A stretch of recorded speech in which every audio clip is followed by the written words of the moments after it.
Hello everyone, Jason Alea back here again, and today I'm going to be discussing Jurassic Park 3. Why? Because it is its 20th anniversary today. It came out on July 18th, and it was a movie that almost killed the franchise, basically.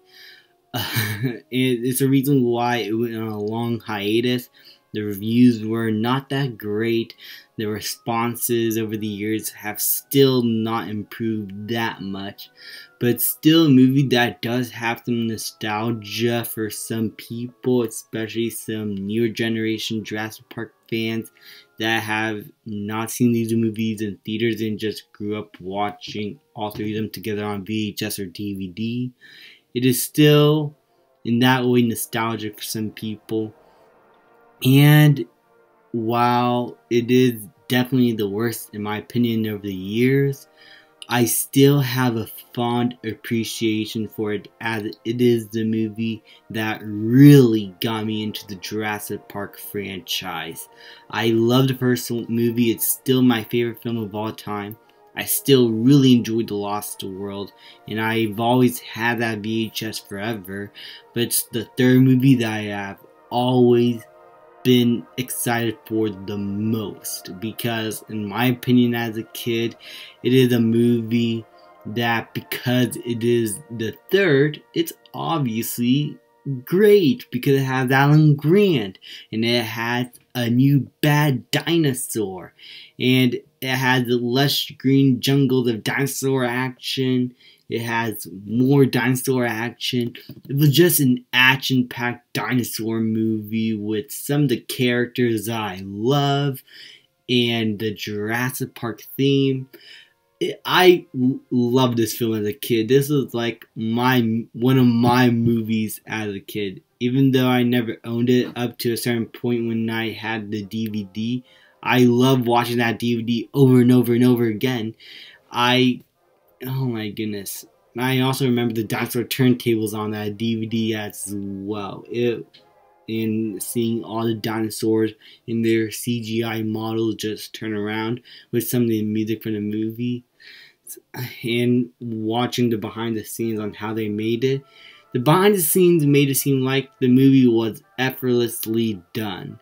But we all know that if we looked into the production more in depth, we could see that it was a very troubled production. The film did not even have a script ready once they started rolling the cameras, and that's how it ended up being so simple and so scattered all over the place, because they had no planning for the film. There was one idea where it's going to have Alan Grant stuck on the island and he's going to research the dinosaurs by himself because he couldn't help but be infatuated with these creatures. And I think that would have been a great character progression for him, like being so invested in these dinosaurs and now they're back to life. But it does also make sense why he would also hate them after the events of the first film. Though I don't know if the extent he went to hating these dinosaurs is as justified, since they're just animals. But since they are genetically modified animals, they're not really dinosaurs, so I could kind of see why he would think of them as theme park monsters as he described in the movie. But yeah, Joe Johnston had always been the guy that was going to direct this movie. If you recognize him, he directed The Rocketeer, October Sky, and then later in his career, Captain America the First Avenger, which is one of my favorites of his. Mostly because I'm a Marvel guy, but it is legitimately a good movie. I do recommend it. He has always been the guy who wanted to direct the third movie. Steven Spielberg said that if after the second movie I don't want to do anymore, and if they do a third movie, he could direct. And he did. And in my opinion, for what he's able to do, I think he did a pretty good job directing some of the action sequences and blending the visual effects and practical effects as well. It's just that the practical effects do seem a bit dated in my opinion, and they don't really hold up as well as the practical effects in The Lost World and Jurassic Park. Those practical effects always look great, and even though there are some effects here that work maybe even better than the first, there are times, mostly with the Spinosaurus, where it kind of feels stilted and more like a theme park animatronic more than an actual animal. I think that's because of the way it was filmed, but who knows why. It's not one of Stan Winston's best works, but they are still very impressive.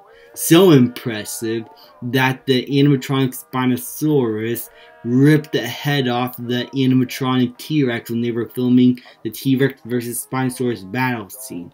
It's why you see in some of the trailers and promotional behind-the-scenes footage the animatronic Spinosaurus versus the T-Rex, but because that head just got torn off, they had to use CGI.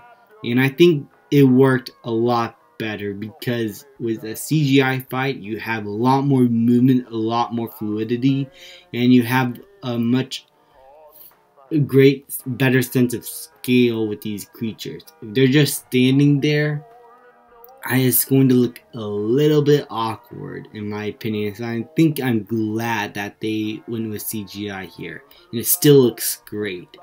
The Pteranodon scene is one of my favorites. I have always loved it, and this is the one part in the movie where it does get better and better as years go on. I have always loved that sequence, and we've never seen, apart from the ending of The Lost World with the final shot, Pteranodons in these movies, or at least Pteranodons in action, and it was awesome to see them. They do look different from the Lost World design and the Jurassic World designs, but these are still one of my favorite designs in the entire franchise. They looked absolutely terrifying, the way they moved, the way they flew around their cage. It was such a brilliant scene, and I always loved that little moment where Eric Kirby had to run away from the baby Pteranodons. It was awesome. I always loved that scene. There was also this one video on YouTube. I'll put a link in the description if I could find it, where it had a Green Day song playing over a bunch of photos of Spinosaurus. Those were the kinds of videos that I've always loved watching on YouTube. Seeing all these early 2000s hard rock, alternative rock, or any sorts of music like that, playing over dinosaur pictures. It was just a thing for me to be invested in, and it just made my appreciation and nostalgia for Jurassic Park 3 even more strong. But yeah, this movie ain't that great. Some of the characters are very weak, some of the writing is very dull, but for the most part, I think the nostalgia for it is still so strong for me that I'm able to still watch it. I do recognize its flaws. It's definitely not the best of the franchise, but to me, it is the most nostalgic in my opinion. And not in my opinion, I know it's nostalgic for me. Why am I saying it? Why am I saying it like it's a review? I'm just talking about what I remember about the movie and why I appreciate it for what it is. I already have a review up. You can see in the top right corner in the video. I'll have it up there so you can see my full thoughts spoiler form as it was leading up to Jurassic World Fallen Kingdom. But overall, this is my appreciation for the film, and happy 20th anniversary of Jurassic Park 3. You may not be perfect, but you're still loved.